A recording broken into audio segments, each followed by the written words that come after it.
Tudi za Dragana Đukića to še zdaleč ni prvič, da želi postati član državnega zbora. Ni prva, je četrta bolj natančno. Prvo je zato, ker rad kandidiram, drugo je pa zato, ker mislim, da lahko nekaj plusa dodam v to politiko, ki je tako razklana. In v Povežimo Slovenijo so ljudje se zmenili, da je tega dost, da ni važno, kdo je čigav, ampak da gremo skupaj, kar edino tako lahko pomagamo državi, pomagamo ljudem, gospodarstvu in okolju. Vi osebno ste pripravljeni na koalicijo s komorkoli? Mi smo pripravljeni, zdaj, če pa mi zmagamo, ne vem, kdo je pripravljen, da bo z nami v koaliciji. Na svoj volilni plakat je zapisal: želim si Slovenijo, kjer se ne delimo na leve in desne. Ker mislim, da so to za mlajše generacije že preteklost in oni to ne bojo upoštevali. Mi vidimo, da to ne pelje nikamor. Vsak ima možnost in svojo voljo, da ima svoje prepričanje, svoje stališče in tako naprej.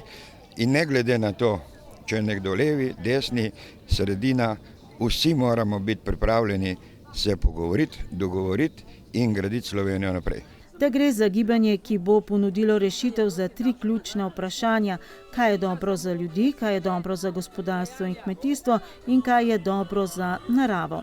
Poskrbeti za ljudi, da niso ljudje sami sebi prepuščeni, ampak da to, kar govorim že vrsto let, človek mora biti na prvem mestu in na ta način lahko tudi zaupa v politiko.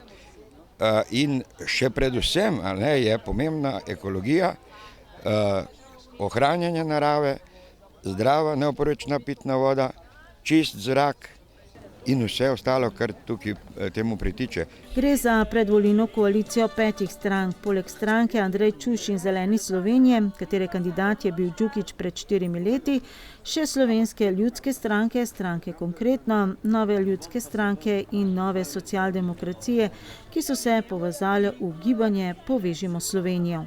Zame pa pomeni to, da je v tej povezavi ljudsko-zelena naveza prijateljska, ki stvari se pravi spravlja v življenje konkretno. Tako da so v bistvu vse te besede zajete v tem, kar zadeva mene osebno. Podpiram kandidata, ker vem, da ne bo izgubil stika z ljudstvom, z bazo, kar se tukaj prevečkrat dogaja.